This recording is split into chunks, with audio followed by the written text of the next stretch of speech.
बोल शंकर भगवान की जय। महाकाल के महात्म्य के प्रसंग में शिव भक्त राजा चंद्रसेन तथा गोप बालक श्रीकर की कथा। सूत जी कहते हैं, ब्राह्मणों, भक्तों की रक्षा करने वाले महाकाल नामक ज्योतिर्लिंग का महात्म्य भक्ति भाव को बढ़ाने वाला है, उसे आदर पूर्वक सुनो। उज्जैनी में चंद्रसेन नामक एक महान राजा थे, जो संपूर्ण शास्त्रों के तत्वज्ञ, शिव भक्त और जितेंद्रिय थे। शिव के पार्षदों में प्रधान तथा सर्वलोक वंदित मणिभद्र जी राजा चंद्रसेन के सखा हो गए थे।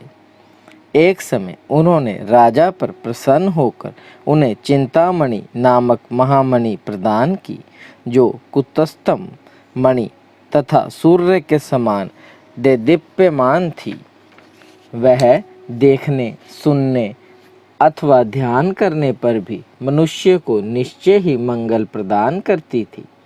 भगवान शिव के आश्रित रहने वाले राजा चंद्रसेन उस चिंतामणि को कंठ में धारण करके जब सिंहासन पर बैठते, तब देवताओं में सूर्य नारायण की भांति उनकी शोभा होती थी।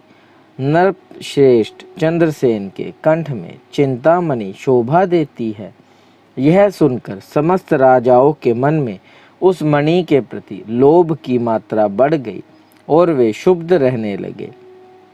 तदनंतरन वे सब राजा चतुरंगिनी सेना के साथ आकार युद्ध में चंद्रसेन को जीतने के लिए उद्यत हो गए। वे सब परस्पर मिल गए थे और उसके साथ बहुत से सैनिक थे। उन्होंने आपस में संकेत और सलाह करके आक्रमण किया और उज्जैनी के चारों द्वारों को घेर लिया।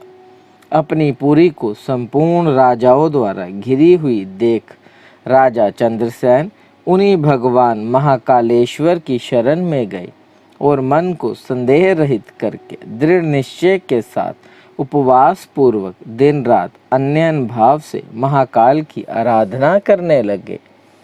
बोल मेरे महाकालेश्वर बाबा की जय।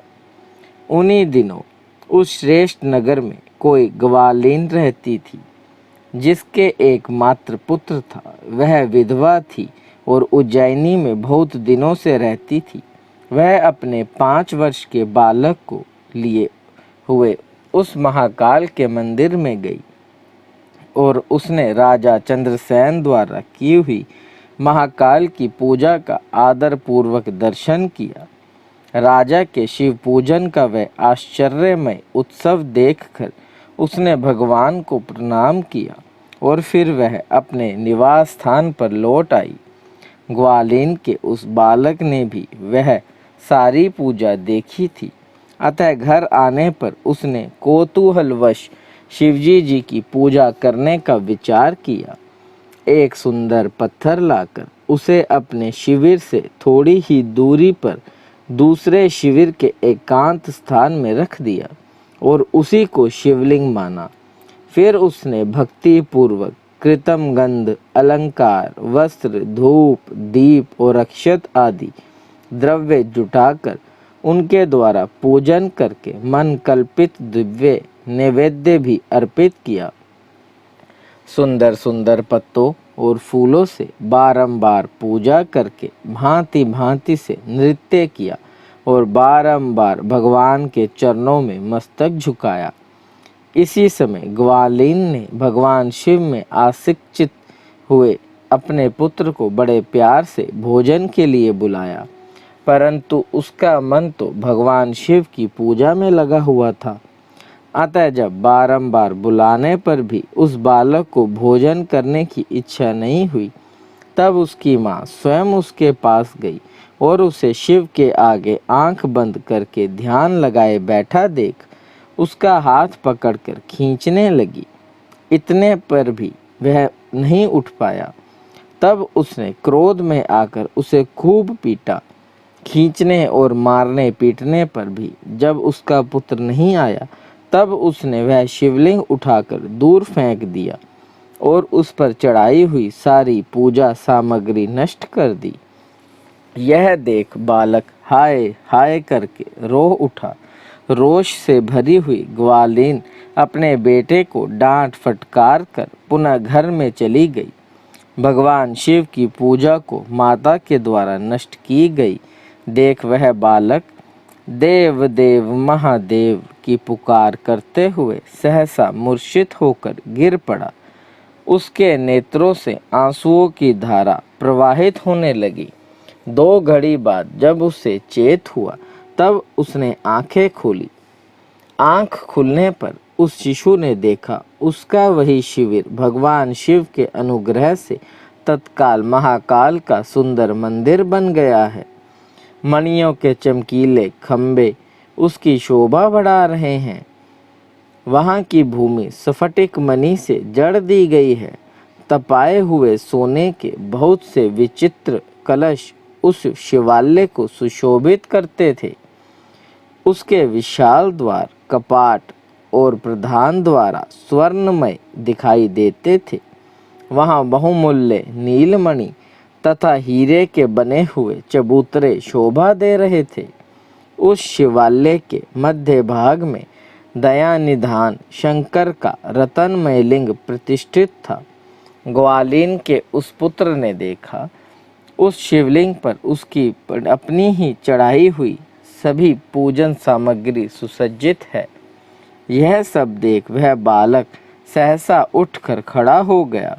उसे मन ही मन बड़ा आश्चर्य हुआ और वह परमानंद के समुद्र में निमग्न सा हो गया।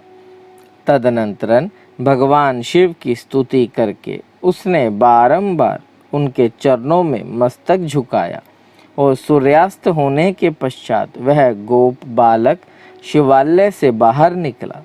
बाहर आकर उसने अपने शिविर को देखा। वह इंद्र भवन के समान शोभा पा रहा था। वहाँ सब कुछ तत्काल स्वर्णमय होकर विचित्र एवं परम उज्ज्वल वैभव से प्रकाशित होने लगा। फिर वह उस भवन के भीतर गया जो सब प्रकार की शोभाओं से संपन्न था। उस भवन में सर्वत्र मणि, रतन और स्वर्ण भी जड़े गए थे। प्रदोष काल में सानंद भीतर प्रवेश करके बालक ने देखा उसकी माँ दिव्य लक्षणों से लक्षित हो एक सुंदर पलंग पर सो रही है। रतनमय अलंकारों से उसके सभी अंग उद्दीप्त हो रहे हैं और वह साक्षात देवांगना के समान दिखाई देती है। मुख से विहल हुए उस बालक ने अपनी माता को बड़े वेग से उठाया। वह भगवान शिव की कृपा पात्र हो चुकी थी। ग्वालीन ने उठकर देखा सब कुछ पूर्व सा हो गया था। उसने महान आनंद में निमग्न हो अपने बेटे को छाती से लगा लिया। पुत्र के मुख से गिरिराजपति के कृपा प्रसाद का वह सारा वृत्तांत सुनकर ग्वालीन ने राजा को सूचना दी, जो निरंतर भगवान शिव के भजन में लगे रहते थे। राजा अपना नियम पूरा करके रात में सहसा वहां आए और ग्वालीन के पुत्र का वह प्रभाव जो शंकर जी को संतुष्ट करने वाला था देखा।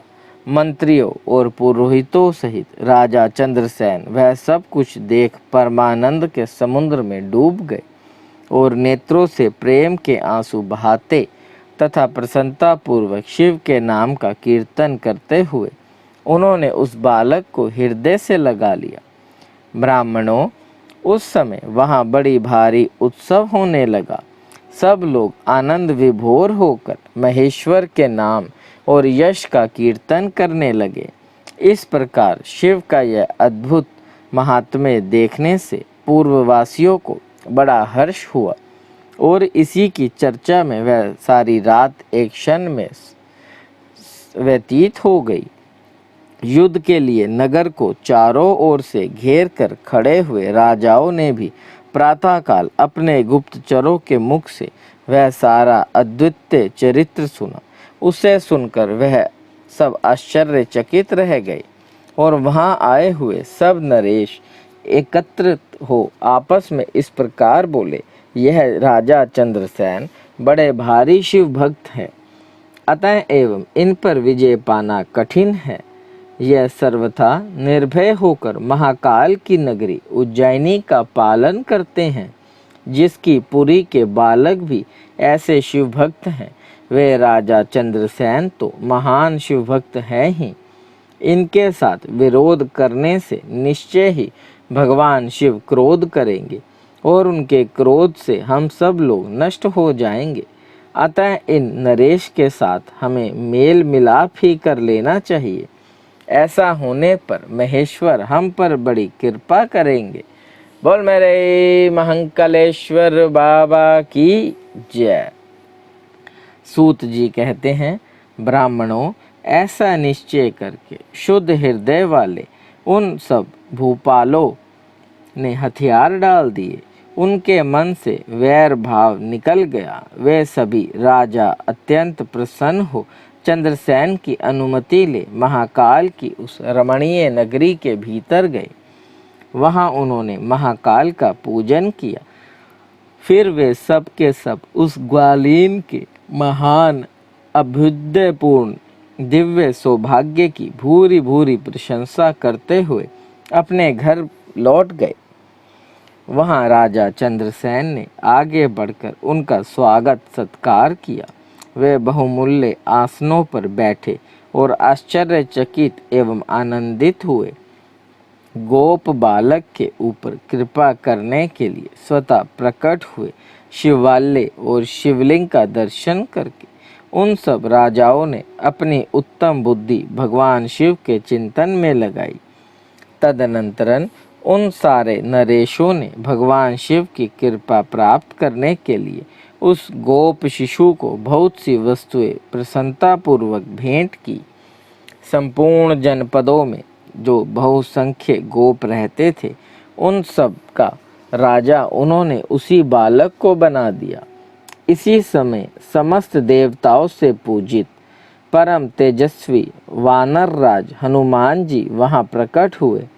उनके आते ही सब राजा बड़े वेग से उठकर खड़े हो गए।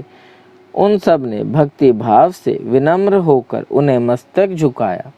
राजाओं से पूजित हो वानर राज हनुमान जी उन सब के बीच में बैठे और उस गोप बालक को हृदय से लगाकर उन नरेशों की ओर देखते हुए बोले, राजाओं, तुम सब लोग तथा दूसरे देहधारी भी मेरी बात सुने। इससे तुम लोगों का भला होगा। भगवान शिव के सिवा देहधारियों के लिए दूसरी कोई गति नहीं है। यह बड़े सौभाग्य की बात है कि इस गोप बालक ने शिव की पूजा का दर्शन करके उससे प्रेरणा ली और बिना मंत्र के भी शिव का पूजन करके उन्हें पा लिया। गोप वंश की कीर्ति बढ़ाने वाला यह बालक भगवान शंकर का श्रेष्ठ भक्त है। इस लोक में संपूर्ण भोगों का उपभोग करके अंत में यह मोक्ष प्राप्त कर लेगा। इसकी वंश परंपरा के अंतर्गत 8वीं पीढ़ी में महायशस्वी नंद उत्पन्न होंगे, जिसके यहाँ साक्षात भगवान नारायण उनके पुत्र रूप से प्रकट हो श्री कृष्ण नाम से प्रसिद्ध होंगे। आज से यह गोप कुमार इस जगत में श्रीकर के नाम से विशेष ख्याति प्राप्त करेंगे। सूत जी कहते हैं, ब्राह्मणों, ऐसा कहकर अंजनी नंदन शिव स्वरूप वानर राज हनुमान जी ने समस्त राजाओं तथा महाराज चंद्रसेन को भी कृपा दृष्टि से देखा। तदनंतरन उन्होंने उस बुद्धिमान गोप बालक श्रीकर को बड़ी प्रसन्नता के साथ शिवोपासना के उस आचार व्यवहार का उपदेश दिया जो भगवान शिव को बहुत प्रिय है। इसके बाद परम प्रसन्न हुए हनुमान जी चंद्रसेन और श्रीकर से विदा ले उन सब राजाओं को देखते ही देखते अंतर्ध्यान हो गए। वे सब राजा हर्ष में भरकर सम्मानित हो महाराज चंद्रसेन की आज्ञा ले जैसे आए थे वैसे ही लौट गए। महातेजस्वी श्रीकर भी हनुमान जी का उपदेश पाकर धर्म यज्ञ ब्राह्मणों के साथ शंकर जी की उपासना करने लगा। महाराज चंद्रसेन और गोप बालक श्रीकर दोनों ही बड़ी प्रसन्नता के साथ महाकाल की सेवा करते थे। उन्हीं की आराधना करके उन दोनों ने परम पद प्राप्त कर लिया। इस प्रकार महाकाल नामक शिवलिंग सत्पुरुषों का आश्रय है। भक्त वत्सल्य शंकर दुष्ट पुरुषों का सर्वथा हनन करने वाले हैं। यह परम पवित्र रहस्यमय आख्यान कहा गया है, जो सब प्रकार का सुख देने वाला है। यह शिव भक्ति को बढ़ाने तथा स्वर्ग की प्राप्ति कराने वाला है। बोले शंकर भगवान की जय। देव देव महादेव करुणा निधान भक्त वत्सल्य शिव शंकर भोलेनाथ प्रसन्न होइए त्रिलोकीनाथ।